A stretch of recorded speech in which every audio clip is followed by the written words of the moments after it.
Police સૂત્રોના મુજબ ઘટના સવારે શ્રમિક કામ પર જઈ રહ્યો હતો તે વખતે ઘટી. અજાણ્યા સ્કોર્પિયો ચાલકે સ્ટીયરિંગ પરથી કાબુ ગુમાવતા અકસ્માત સર્જાયો હતો, જેના કારણે યુવકને ગંભીર ઈજા થઈ અને તાત્કાલિક હોસ્પિટલ લઈ જવામાં આવ્યા, છતાં તેના પ્રાણ બચાવી શકાયા નહીં.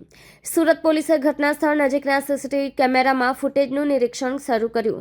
પોલીસ અધિકારીઓના મતે ફૂટેજમાં સ્કોર્પિયો વાહન અને તેના નંબર પ્લેટની સ્પષ્ટ ઝાંખી મળી નથી, છતાં ચાલકને શોધી કાઢવાના પ્રયાસો ચાલુ છે. मेरा नाम सतीश है। क्या हुआ?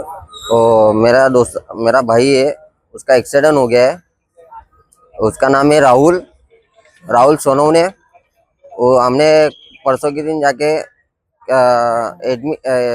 अर्जी दी है पुलिस वालों में, पुलिस स्टेशन में जाके। तो पुलिस वालों ने इतना ही जवाब दिया हमको कि भाई उसको ढूंढ रहे हैं, लेकिन कैमरे में पुलिस वाले ऐसे बता रहे कि कैमरे में वो आया ही नहीं गाड़ी वाला।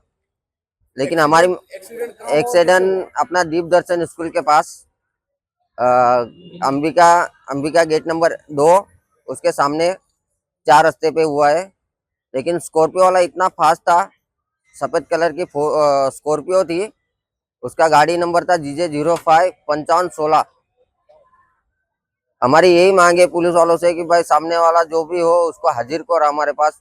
हमारा पूरा समाज, पूरा परिवार हमारा दुखी है। बस यही मांग करते हम, उसको फटाफट ढूंढो, उसको हमारे सामने हाजिर करो। 3 दिन से हो गए भाई, हॉस्पिटल में पड़ा था, ICU में था। आज डेट हो गई है, लेकिन कोई इंक्वायरी हुआ नहीं अभी तक। पुलिस वाले से यही मांग करते कि भाई उसको ढूंढो।